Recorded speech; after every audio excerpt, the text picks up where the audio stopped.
నమస్తే రమ్మగారు. నమస్తే చే రమ్మగారు, కొంతమంది కొన్ని ఇళ్లలో కొన్ని మాటలు ఏంటంటే వాళ్ళు చాలా బాగున్నారు, మా అక్క బాగుంది, లేకుంటే మా అన్నయ్య బాగున్నాడు, నా దాకా వచ్చేసరికి నన్ను సరిగ్గా చదివించలేదు, సరిగ్గా పెంచలేదు, సరైనోడికి ఇచ్చి పెళ్లి చేయలేదు, కాబట్టి నా జీవితం ఇట్లా అయిపోయింది. ఎంతసేపు తల్లిదండ్రులను నిందించటం, తల్లిని ఏదో ఒకటి అనుకోవటం, తండ్రిని అనుకోవటం, లేదా అన్నదమ్ములను అనుకోవటం, లేదు అంటే చదువు చెప్పిన టీచర్నైనా సరే వాళ్ళందరికీ బాగా చెప్పారు, నాకు చెప్పలా, కాబట్టే నా జీవితం ఇలా అయిపోయింది, లేకుంటే మా బాబాయ్ ఎలా చేశాడు, ఇలాంటి మాటలు తరచుగా ఎక్కడో ఒక చోట ఏదో ఒక ఫ్యామిలీలో మనం వింటూనే ఉంటాం కదండి. డిసాటిస్ఫాక్షన్, దేనికి తృప్తి పొందరనమాట. ఏదో ఒక వెలితిని వెతుక్కొని అదే నా జీవితానికి కారణమైపోయింది అని మాట్లాడుతూ ఉంటారు. చూసారా మీరు ఇలాంటి వాళ్ళని? బోలెడు మంది కనిపిస్తారు జయ. వాళ్ళు ఎవరు మా కాన్సన్ట్రేట్ చేయలేదు, నా చిన్నప్పుడు నా మీద శ్రద్ధ పెట్టలేదు అలా అనిపిస్తుంది. నేను కూడా అంటాను జయ, ఇప్పుడు చెప్తా, గుర్తొచ్చింది ఒక మాట. చెప్పండి. మా చిన్నప్పుడు మా ఆఖరికైకి నాకు ఒక 4 ఏళ్ళ గ్యాప్ ఉంది. మిగిలిన వాళ్ళు ఎవరికి లేదు, మా ఇద్దరికే గ్యాప్ ఉంది. ఆఖరికైకి మా పెద్దక్కయ్య గారు అమ్మాయి ఇద్దరు ఒకే వయసు వాళ్ళు, పెద్దక్కయ్య కూతురు. వీళ్ళిద్దరికీ సంగీతం చెప్పించేవారు, సంగీత మాస్టర్ వచ్చేవారు, ఎంత బాగా పాడేవారు. కొన్ని పాటలు ఆయన మా అక్కయ్య వాళ్ళకి చెప్తుంటే నేర్చేసుకునేదాన్ని. ఎందుకో తెలీదు, వాళ్ళిద్దరికి మా అక్కయ్య గారు అమ్మాయి పెద్దగా అసలు పాడేది కదా, అది మాట్లాడుకున్నాడు, చాలా మౌనంగా ఉండేది, నిశ్శబ్దంగా బొమ్మలా ఉండేది అంతే. మా చిన్నక్కయ్య బాగా పాడేది. వాళ్ళిద్దరికీ సంగీతం చెప్పించారు, నాకు చెప్పించలేదు. మీరు అడిగారా? ఏమో అప్పుడు నాకేం తెలుసు, నేను ఏదో ఆడుకుంటూ ఎగురుకుంటూ ఉండేదాన్ని, ఏదో తిరుగుతుండేదాన్ని. మాస్టరు మా అక్కయ్యకి చెప్తుంటే వినేసి పాడేస్తూ ఉండేదాన్ని. కానీ మరి మా అక్కయ్య ఒకరా పడుతుంటే నేను ఇంకోలా పాడేస్తూ ఉండేదాన్ని. కుట్టి నాన్న కుట్టి గోల్ చేస్తుందంటే కేకలేసేవాళ్ళు పోతుండేదాన్ని ఎక్కడికో ఆడుకోవడానికి. అంత కుదరలేదు, కూర్చోబెట్టుంటే నాకు కూడా వచ్చేదేమో మరి. ఇప్పుడు నాకు ఆనాడు రాని సంగీతానికి మా అమ్మనో నాన్ననో మా పెద్దకైనో మా చిన్నకైనో నాకు చెప్పించకుండా దీన్ని చెప్పించారని దాని మీద కోపమో నేనేం చేస్తాను చెయ్య. నా చిన్నతనం వల్ల, నా శ్రద్ధ లేకపోవటం వల్ల, నాకు కుదురు లేకపోవటం వల్ల కూడా బహుశా నాకు సంగీతం అప్పుడు చెప్పించలేదు. ఇప్పుడు అదే అనుకోవాలి కదా జయ. ఇప్పుడు మా నాన్న నా మీద శ్రద్ధ పెట్టలేదు అని మా నాన్న ఇష్టం లేదనుకుంటే తిట్టుకోవాలా నేను? తప్పు కదా. ఇప్పుడు మా అక్కయ్య వాళ్ళ సంగీతం నేర్చుకుని ఉద్ధరించింది లేదు, ఇవాళ నేను నేర్చుకోక నేను ఇదైపోయింది. ఒకవేళ ఉద్ధరించినా అప్పటి పరిస్థితి ఏంటో, ఎందుకు మిమ్మల్ని కూర్చోపెట్టలేదో కదా. కూర్చోలా, నేను కూర్చోలేదు, ప్రధానమైన నా పాయింట్ నేను చెప్తున్నా కదా. ఎప్పుడైనా అప్పుడు మాటలు వచ్చినప్పుడు అనుకుంటుంటాం అనమాట, మాస్టరు ఒకటి తెలుగు పాట చెప్తుంటా, జై హే ఆంధ్రమాత అని, ఎంత బాగుండేదో. ఒకటి అప్పుడప్పుడు పదాలు గుర్తొస్తే ఆయన కంఠం కూడా భలే చెవిలో మెదులుతూ ఉంటుంది.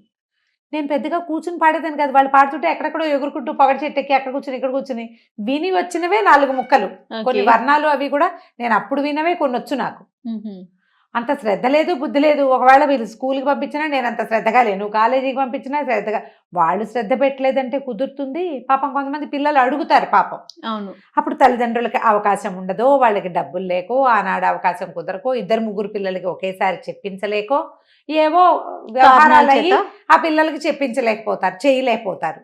పెళ్లి సంబంధాలు పెద్దమ్మాయిలకి మంచి మ్యాచెస్ కుదురుతాయి, చిన్నమ్మాయి దగ్గరకు వచ్చేసరికల్లా వీళ్ళకి పై వాళ్ళకి ఉన్న నాటి ఆస్తిపాస్తులు కానీ అవి ఉండకపోవచ్చు. అవును, వాళ్ళకు వెతుక్కుంటూ వచ్చిన సంబంధం ఇక్కడికి రాకపోవచ్చు. చాలా కుటుంబాల్లో చూస్తాం, పెద్ద పిల్లలకి గ్రాండ్గా పెళ్లిళ్ళై ఆఖరి పిల్లలు బికమొహాలతో మిగిలిపోయిన సినిమా కథలు కూడా చూస్తాం. అవును, కాలం ప్రతిసారి ఒకేలా ఉండదు. దీనికి మనం ఎవరిని బాధ్యుల్ని చేయలేము, చెయ్యకూడదు. భారతదేశం కర్మభూమి కాదు కదా. అవునండి, ఇక్కడ మనం చేసిందే మనం అనుభవిస్తాం. ఒకే అమ్మా నాన్నకి పుట్టిన 10 మంది సంతానంలో మొదటి వాళ్ళ రాత ఆఖరి వాళ్ళ రాత ఒకలాగా ఉండదు. మన అమ్మా నాన్ననే, మన ఒక రక్తమే పంచుకుని పుడతాం మనం, కేవలం మన మధ్య రక్తపాశమే ఉంటుంది, కానీ మన కర్మ దుర్విపాకం వల్లే మనకి రావాల్సింది పోయింది ఉంటుంది అంతే. ఇప్పుడు మా పెద్దక్కయ్యని మా నాన్నగారు ఎంత బాగానో చూశారు. నాకు వచ్చేసరికి 12 నిండేసరికి మా నాన్న వెళ్ళేపోయారు. ఇప్పుడు నేనేమనాలి? నాలాంటి పరిస్థితుల్లో ఉండేవాళ్ళు 1000 మంది ఉంటారు. 2 పిల్లలు ఉండి నాన్న పెద్దమ్మాయిని ఏదైనా మంచి కాలేజీలో చేర్పించి చేయగలిగి, రెండో అమ్మాయి దగ్గరకు వచ్చేసరికి ఏం ప్రాబ్లం వస్తుందో చేయలేకపోతారు. అప్పుడు ఎవరినంట? పెద్దమ్మాయిలకి బాగా చేయలేక పెద్దమ్మాయిలు తొందరగా పెళ్లిళ్ళు చేసేసి రెండో పిల్లల్ని ఎంబీబీఎస్లు ఎంబీఏలు ఫారిన్ పంపించి చదివించడాలు, పెద్దమ్మాయికి 20 ఏళ్లకే పెళ్ళి, రెండో పిల్లకి 30 ఏళ్ళు వచ్చినా దాని ఓన్ సెలక్షనే అవుతుంది కొన్ని చోట్ల. కాలం వల్ల ఇలాంటివి జరుగుతాయి. దీనికి వ్యక్తులు, నాన్నలు కానీ, మామయ్యలు కానీ, బాబాయిలు కానీ, సంసారంలో మిగిలిన వాళ్ళు కానీ, టీచర్లు కానీ కొద్దిగానే బాధ్యులవుతారు. పూర్తి స్థాయి బాధ్యత వాళ్ళది ఉండదు. దాంట్లో ఎక్కువ బాధ్యత ఒకటి కాలానిది, రెండోది మన కర్మానుభవానిది. ఈ రెండింటిని మనం మార్చలేం. అది అయిపోయిన దాన్ని తలుచుకుని తలుచుకుని తలుచుకుని అని అని వాళ్ళు అలా చేయలా, వీళ్ళు ఇలా చేయలా, వాళ్ళ మొహాలు మండ, వీళ్ళు దుంపలు తెగ అని ఎంతసేపు తిట్టుకుంటుంటే కట్టెకున్న నిప్పు కట్టెని కాల్చినట్టుగా మనని కాల్చేస్తూ ఉంటుంది. నువ్వు అది జరిగిపోయింది నిన్నటి దాన్ని మనం మార్చగలమా? లేదు. రేపటి దానికి నీ సంగతి తెలియదు, ఏమవుతుందో రేపటి దానికి నందో రాజా భవిష్యత్తు చెప్పలేకపోతాం. ఈ రోజున నాశనం చేసుకుంటున్నాం. మనం ఇది పాడు చేసేసుకుంటాం కదా. ఈరోజు నువ్వు సరిగ్గా జీవించగలిగిన ఆలోచన చేయాలి. ఇవాళ నువ్వు చిన్నతనంలో నేర్చుకోలేనివి, చిన్నతనంలో నీకు అవకాశం లేనివి, మార్చలేనివి ఎలాగో మార్చలేము. చిన్నప్పుడే చేసేసిన పెళ్ళిళ్ళు, లేకపోతే ఫెయిల్ అయిపోయిన పెళ్ళి, వాటిని ఏం చేయలేకపోతాం కదా. కానీ మనకేమైనా అంబిషన్స్, ఆశలు, కోరికలు, ఏదైనా భగవద్ దర్శనాలు, ఏదైనా చదువుకోవటం, ఇలాంటివి ఉంటే అవి మనం ఇప్పుడు చేసుకోవచ్చు. మీ అవకాశం వంతు ఉంటే ప్రయత్నం చేయండి. మీ ప్రయత్నం చేయండి. ప్రధానమైనది ఏంటంటే ఇక్కడ ఈరోజు ఇదే ఇంపార్టెంట్. నిన్నటిది నువ్వు తవ్వి పోసుకుని తలకెత్తుకున్నా మారేది లేదు. నువ్వు ఎంతసేపు తవ్వటం వల్ల తిలాపాపం తలా పిడికడని ఎవరైనా నిజంగానే నీ పట్ల ఎగ్గే తలపెట్టి నిన్ను పాడు చేయాలనే భావించి నీకు సహాయం చేయకుండా నిన్ను వదిలేసి నిన్ను నాశనం చేసేందుకు ప్రయత్నం చేస్తే వాళ్ళ పాపం తేలంతుంది. ఎంత ఉంటుంది? నువ్వు గింజంత. నువ్వు గుప్పెళ్ళు గుప్పెళ్ళు పంచుకుని అందరికీ పంచిపెడతావు. వాళ్ళు నిజంగా నీ పట్ల తప్పే చేస్తే వాళ్ళకి పడాల్సిన శిక్షని నువ్వు చెప్పి చెప్పి పలచం చేసేస్తావు. అంతే జరుగుతుంది. అంతకంటే ఏమవదు. నీకు ఉండాల్సింది ఏమిటి? రేపటి మీద ఆశ. ఈ రోజులో బతకటం కావాలి మనకి. బీ పాజిటివ్ అని కొన్ని వీడియోలు చేశాను కదా, దాంట్లో కూడా నేను ఈ విషయం చెప్పాను. రేపు ఏం లేదు, నీకు తెలియదు అసలు. నిన్నటిది నువ్వు మార్చలేవు. ఎందుకు నిన్నట్లో బతుకుతూ రేపటిని చెడగొట్టుకుంటావు? ఈ రోజు అసలు పోనే పోయింది. ఈ రోజు అసలు లేదు. ఇంకా అంతసేపు తలుచుకోవటము, తిట్టుకోవటము, చెప్పటము. ఎవరికైనా చాలామంది సమస్యలు మాట్లాడాలంటారు జయ, అడుగుతారు పాపం నన్ను. చాలామందికి అవకాశం ఇస్తాం. మరి కౌన్సిలింగ్ సెషన్స్లా కాకపోయినా అమ్మ ఇక్కడ పెట్టండి, ఇన్స్టాలో మీ సమస్య ఇక్కడ పెట్టండి, చాట్ చేయండి, నేను చెప్తానని చెప్పేస్తా. మెసెంజర్లో చెప్తాను, ఫేస్బుక్లో అడిగిన వాళ్ళు, వాట్సాప్లో అడిగిన వాళ్ళు, ఈ నలుగురికి నేను సమాధానం చెప్తూనే ఉంటాను. చిన్న ప్రశ్న అయితే నన్ను ఇక్కడ అడగండి, నేను చెప్తాను అని.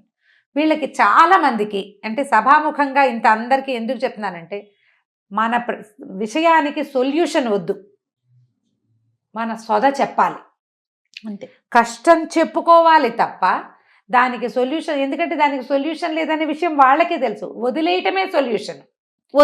వదిలేయలేకపోతారు ఆ కష్టం. ఇప్పుడు తమకి నేను బాగా వాళ్ళకి నచ్చాను, సొంత అక్కయ్య మీరు చెప్పేసుకోవాలి. కాదు రమ్మ గారు, మీరు వదిలేయండి అని చెప్పినా వినిపించుకోరు. మీదే కరెక్ట్ అని చెప్పాలని ఎక్స్పెక్ట్ చేస్తారంటారా? అది ఆ ఆలోచన ఉంటుందా? చాలా మందికి అలాగే ఉంటుంది. వాళ్ళతో పాటు వాళ్ళకి ఎవరి ఇబ్బంది జరిగిందో వాళ్ళని నేను కూడా తిట్టాలి. అదేలేండి. దీన్ని ఇక్కడ వదిలిపెట్టండి అంటే ఎంతో కష్టం చేయాలి. ఇది చాలా కష్టం.